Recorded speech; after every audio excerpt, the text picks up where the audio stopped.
আমরা কিন্তু প্রত্যেকে জানি যে রাজ্য সরকার একটি নতুন কর্মসূচি চালু করেছেন, যার নাম দুয়ারে দুয়ারে সরকার ক্যাম্প বা কর্মসূচি। তো এটি কিন্তু আর কয়েকদিন পরে চালু হচ্ছে। তো দেখে নিচ্ছি যে দুয়ারে দুয়ারে সরকার ক্যাম্পে আপনি কী কী সুবিধা পেয়ে যাবেন, কোন কোন প্রকল্পের জন্য আপনি আবেদন করতে পারবেন, এর পাশে কী কী ডকুমেন্টস লাগবে তা আপনি কিন্তু আগে থেকে রেডি করে রাখলে যখনই আপনার নিকটবর্তী স্কুলে কিংবা যেখানে এক কথায় বসেছিল আগে সেখানে যখন বসে যাবে আপনি কিন্তু সেই সমস্ত কাগজপত্র নিয়ে সেখানে গেলেই কিন্তু তার লাভ কিন্তু পেয়ে যাবেন। তো দেখে নিচ্ছি কোন কোন প্রকল্পের আপনি সুবিধা পেয়ে যাবেন। এবার কিন্তু মহিলাদের লক্ষ্মীর ভাণ্ডার যে প্রকল্প রয়েছে 500 টাকা এবং 1000 টাকা, তারও কিন্তু আপনি আবেদন করতে পারবেন। কী কী ডকুমেন্টস লাগবে এবং কোন কোন প্রকল্পের লাভ আপনি পেয়ে যাবেন দূরে দূরে সরকার ক্যাম্পে, তা আলোচনা করবো আজকের ভিডিওতে। এর জন্য আপনাদের কাছে করতে হবে, আপনি যেটা দেখতে পাচ্ছেন তার ক্লিক করে ভিডিওতে একদিন আর যে আলোচনা দেখতে পাচ্ছেন সেখানে ক্লিক করে পাশে ক্লিক করে নোটিফিকেশন অলকে রাখুন।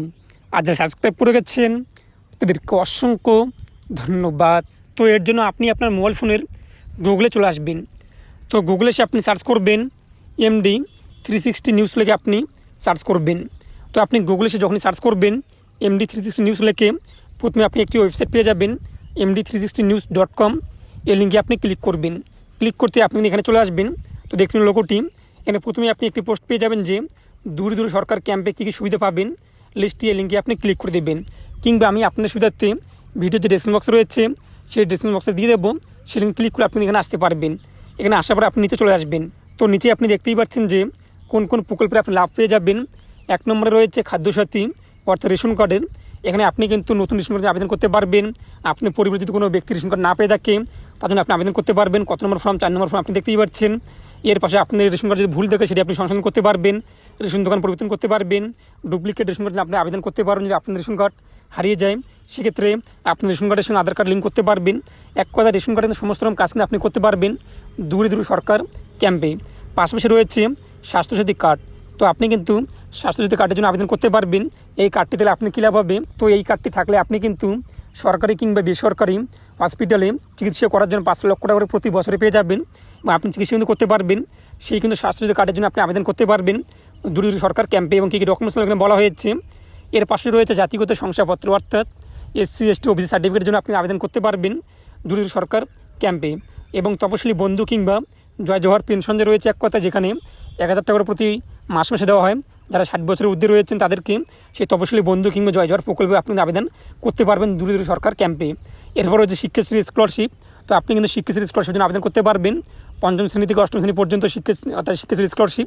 সেক্ষেত্রে কিন্তু ছাত্রছাত্রীরা অর্থাৎ যারা তপশিলি জাতি কিংবা উপজাতি রয়েছে তারা কিন্তু আবেদন করতে পারবেন। এরপর রয়েছে কন্যাশ্রী প্রকল্প। তো আমরা প্রত্যেকে জানি যে কন্যাশ্রী প্রকল্প কিন্তু মেয়েদের জন্য, যেখানে 25,000 টাকা করে দেওয়া হয়। তো কন্যাশ্রী প্রকল্পের কিন্তু 2টি ভাগ রয়েছে, একটি হলো K1 আর একটি হলো কিন্তু K2। তো K1 কিন্তু 13 থেকে 18 বছরের মধ্যে, আর K2 হলো কিন্তু 18 থেকে 19 বছরের মধ্যে। তো K1-এ কিন্তু 1000 টাকা করে বার্ষিক দেওয়া হয়, আর K2-তে কিন্তু এককালীন 25,000 টাকা দেওয়া হয়। সেক্ষেত্রে শর্ত হলো মেয়েকে অবিবাহিত হতে হবে, বয়স 13 থেকে 19-এর মধ্যে থাকতে হবে, পশ্চিমবঙ্গের বাসিন্দা হতে হবে, সরকার স্বীকৃত যে কোনো প্রতিষ্ঠান থেকে পাঠরত থাকতে হবে, নিজের নামে ব্যাঙ্ক অ্যাকাউন্ট নম্বর থাকতে হবে। তো এরপর রয়েছে রূপশ্রী প্রকল্প। তো রূপশ্রী প্রকল্প কিন্তু মেয়েদের জন্য, যে সমস্ত মেয়েরা বিয়ে করার জন্য আগ্রহী রয়েছেন, বিয়ে করতে যাচ্ছে, তো তারা কিন্তু এই প্রকল্পে আবেদন করতে পারবে, যেখানে এককালীন 25,000 টাকা পেয়ে যাবে। তো তারা কিন্তু দূরে সরকার ক্যাম্পে গিয়ে কিন্তু আবেদন করতে পারবে রূপশ্রী প্রকল্পের জন্য। এরপর রয়েছে ঐক্যশ্রী স্কলারশিপ। তো ঐক্যশ্রী স্কলারশিপ কিন্তু সংখ্যালঘু সম্প্রদায়ের পরিবারদের জন্য। তো সেই স্কলারশিপের জন্য আবেদন কিন্তু করা যাবে নতুন করে কিংবা রিনিউয়াল করে সেই দূরে সরকার ক্যাম্পে। এরপরে জব কার্ডের জন্য আবেদন। তো আপনারা কিন্তু জব কার্ডের জন্য নতুন করে আবেদন করতে পারবেন দূরে সরকার ক্যাম্পে গিয়ে। এরপর হচ্ছে কৃষক বন্ধু প্রকল্প। তো আপনারা কিন্তু কৃষক বন্ধু প্রকল্পের জন্য আবেদন করতে পারবেন দূরে সরকার ক্যাম্পে গিয়ে। তো আপনি কিন্তু দূরে সরকার ক্যাম্পে গিয়ে ফর্ম পেয়ে যাবেন, সেখানে আপনি ফর্ম কালেক্ট করবেন, সেই ফর্ম ফিল আপ করে আপনি সেখানে জমা করে দেবেন। সাথে আপনি ভোটার কার্ড, আধার কার্ড থাকলে আধার কার্ড, অ্যাকাউন্ট নাম্বার, KCC থাকলে KCC দিয়ে দেবেন, এবং জমির খতিয়ান যে রয়েছে সেই জমির খতিয়ান কিংবা পর্চা আপনাদের কিন্তু দিতে হবে। তো কৃষক বন্ধু প্রকল্পে আবেদন করলে কিন্তু আপনাদের ন্যূনতম 4,000 টাকা দেওয়া হয়, এবং উপরে কিন্তু রয়েছে 10,000 টাকা, অর্থাৎ 2 কিস্তি সেটা এখন দেওয়া হয়ে থাকে 2,000, 2,000, 4,000 কিংবা 5,000, 5,000, 10,000। তো এখন 10,000 টাকা পাওয়ার শর্ত হলো কিন্তু আপনাদের নামে 1 একর জমি থাকতে হবে। তো আপনি যদি ভাগচাষী হয়ে থাকেন সেক্ষেত্রে আপনি আবেদন করতে পারবেন। যদি আপনি পাট্টাদার কিংবা বর্গাদার হয়ে থাকেন সেক্ষেত্রে কিন্তু আপনি আবেদন করতে পারবেন কৃষক বন্ধু প্রকল্পে। তো সেক্ষেত্রে অবশ্যই আপনাদের কিন্তু কী করতে হবে, নিকটবর্তী দূরে সরকার ক্যাম্পে গিয়ে আবেদন করতে হবে, অথবা আপনি কিন্তু নিকটবর্তী আপনাদের কৃষি দপ্তর যে অফিস রয়েছে সেই অফিসে কিন্তু আপনি আবেদন করতে পারবেন। কৃষক বন্ধু প্রকল্পে আপনাদের আবেদন কিন্তু অফলাইনে হয়, অনলাইনে কিন্তু চালু হয়নি। তো যখনই অনলাইনে চালু হয়ে যাবে আমি আপনাদেরকে আপডেট জানিয়ে দেবো। তো বুঝতেই পারছেন কৃষক বন্ধু প্রকল্পের আবেদনও কিন্তু আপনারা দূরে দূরে সরকার ক্যাম্পে গিয়ে আবেদন করতে পারবেন। এরপর রয়েছে লক্ষ্মীর ভাণ্ডার প্রকল্প। তো লক্ষ্মীর ভাণ্ডার প্রকল্প কিন্তু মহিলাদের জন্য যেটি চালু করেছেন মুখ্যমন্ত্রী মমতা বন্দ্যোপাধ্যায়।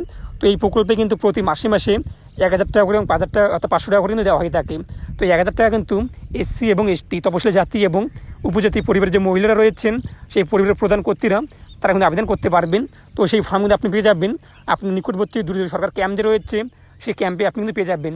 তো এই জন্য অবশ্যই আপনাদের দূরে দূরে সরকার ক্যাম্পে যেতে হবে, সেখানে গিয়ে আপনার ফর্ম জমা করতে হবে কিংবা আপনাদের কিন্তু দরখাস্ত করতে হবে। এবং যারা জেনারেল কাস্ট রয়েছেন তারা কিন্তু পেয়ে যাবেন 500 টাকা করে প্রতি মাসে মাসে। তো এই টাকা কিন্তু সরাসরি অ্যাকাউন্টে চলে আসবে।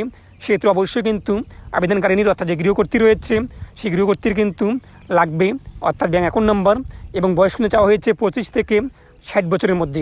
25 থেকে 60 বছরের মধ্যে থাকলেই কিন্তু লক্ষ্মীর ভাণ্ডার প্রকল্পে আবেদন করা যাবে। তো এরপর রয়েছে বৃদ্ধ কিংবা বয়স্ক ভাতা অথবা বিধবা ভাতা কিংবা প্রতিবন্ধী ভাতা।